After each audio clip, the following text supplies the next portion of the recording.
happening, traders, and welcome back to Shifty FX. What I have for you today is a breakdown of how we utilize the power of three to our advantage.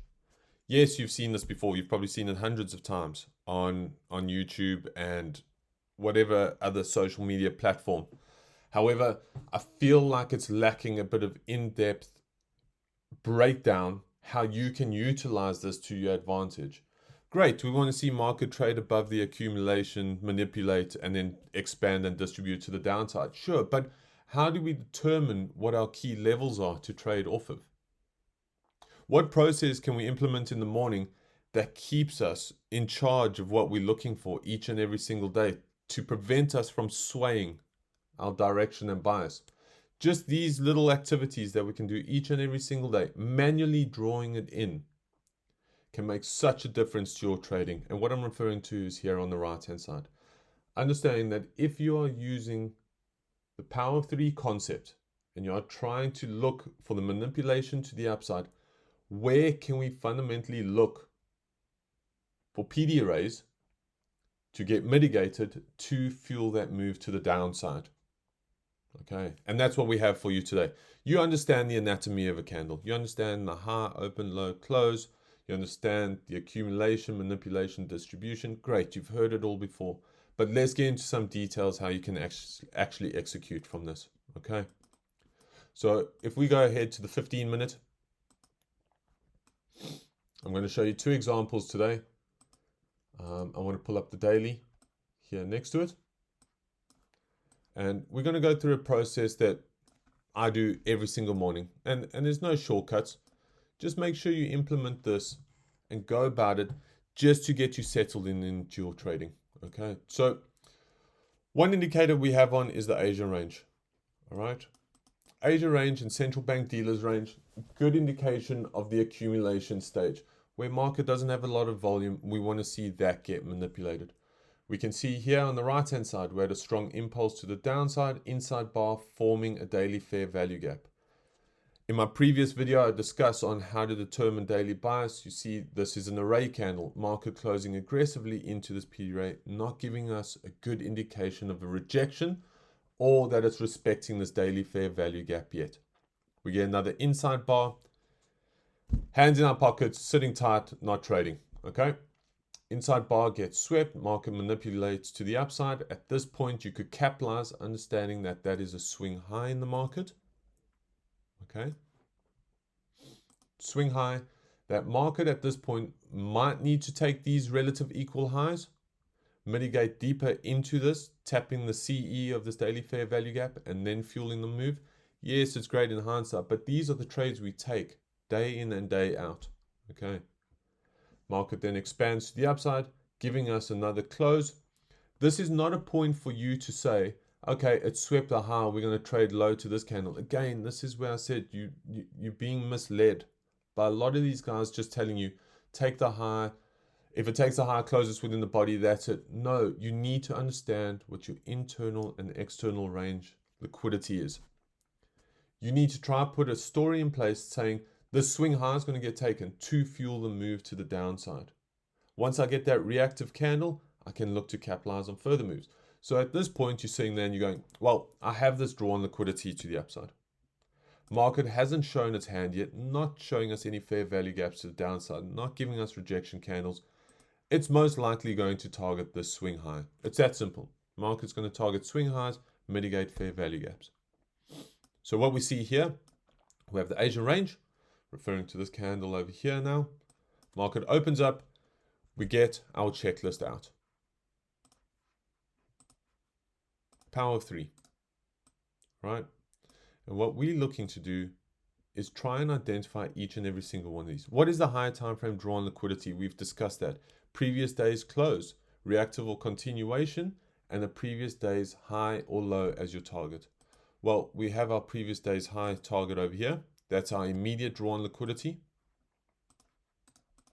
Okay. We have our swing high just above that. And we have our consequent encroachment of that daily fair value gap just above that. Great, checked off. Identified two of these points already. Map out your midnight open. Sure. So get our midnight open. Why do we want to map out our midnight open? We want market to trade below the midnight open. Okay. Ensure Asian range has met trading requirements and identify Asian range standard deviations. What I mean by that is you want to make sure the Asian range falls within about 30 pips. If the Asian range has expanded too much, you most likely going to push it into a delayed protraction, which is another form of London execution, instead of the normal protraction power of 3. Okay, instead of the accumulation, manipulation, and distribution. Map out the power of 3 trading zone. So once you have your midnight open, okay, sorry, I've jumped ahead quickly. Let me do the standard deviations. So these are your Asian range standard deviations. 1, 2, and sometimes 3. But from my testing, a lot of the time, the Judas swing will form with inside the 2 standard deviations of the Asian range. At this point, we now want to map out our efficiency zone, because we understand that up to that second standard deviation is the highest probability execution zone. That is your power of 3 entry zone. Once you've mapped that out, okay, it's just a visual aid, guys. That's all it is. It means nothing. Even if you use the Asian range standard deviations, it's a visual aid, but you are triggering your mindset. You are anticipating what you are looking for in the market here, according to your probabilities. So we've mapped that out now, and within this range, let's try and identify key swing levels. Okay, so we have a key swing level over here, relative equal lows. Great, there's our sell side liquidity. Let's have a look down here, more sell side liquidity. And let's map out down here, sell side liquidity. Now, I'm not going to get into the details of execution and what we look for to try and get in these trades. I think that they'll be done in another video. But ideally, putting your roadmap in place, understanding your bias and narrative are the key fundamentals to success. After that, you can trade and execute any way you want. Okay, I don't care if you get in on engulfing candles, changing the state of delivery, drop to the 1 minute and execute on your inversions or BPRs or whatever it is. For us, we keep it as simple as can be. So essentially, you have 3 variants that we use. 2B formation, whether that candle that initiated the swing, the sweep of liquidity gets triggered. You could get in on a change of the state of delivery, or as I've said in previous videos, you could execute based off of the engulfing candle. In this instance, we have a 2B formation. Very popular, been around for decades, traded by Wall Street traders. Essentially, what you're doing is you're just looking at capitalizing on a turtle soup, okay? Market has then swept liquidity, the candle that has initiated the sweep of liquidity, all right, broken to the downside. Once that gets triggered that high, you're in on a bar stop. Market pushes up, you take your 2R for the day, you're done. Great. At this point, if you trade New York or early hours of New York, there's your engulfing candle. You've tapped the CE of this. You can get in there. There's your change in the state of delivery. Lower time frame would probably give a bit more. If you're looking for a double confirmation, change in the state of delivery, mitigation, down, close below, execution. Riding that momentum down, understanding that our bias is bearish. If not, you can wake up the next day looking for the same thing now. Now we've had our rejection candle that I spoke about in the previous video. Using this information, again, same thing, Asian range. Where are our highest probability zones to trade from? Well, we have this massive fair value gap, okay? Well, let me go through the whole process again. So we map out our midnight open. Right here. Midnight open. We are then looking for our Asian range, standard deviation.